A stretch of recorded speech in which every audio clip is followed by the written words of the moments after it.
वो मक्खन बांटने वाली, हलवा बांटने वाली फोटो। मैं हैरान हो गया कि इस बार फोटो ही हटा दी। हलवा खिलाया मगर दिखाया नहीं किसको खिला रहे।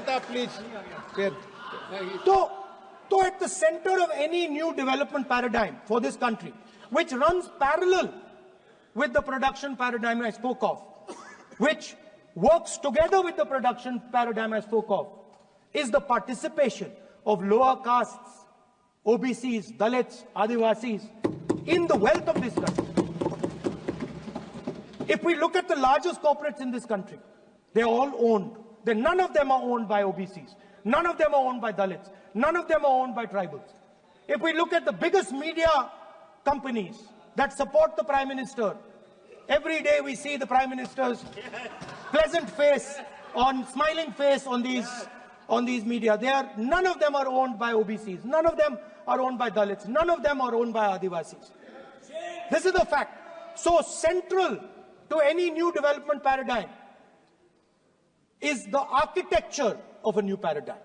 And that architecture of the new paradigm can only be built once the caste census is placed on this table. Because once the caste census is placed on the table, we will know exactly how much of this country's wealth, how much of this country's power, how many of this country's institutions are owned by 90% of this country. There are OBC MPs in the BJP. There are OBC MPs in the BJP. There are Dalit MPs in the BJP. There are Adivasi MPs in the BJP. Remember, you are OBCs, you have 50% of the population, and you have absolutely no power. I know that you're sitting there and you cannot even open your mouth. That is the truth of the country.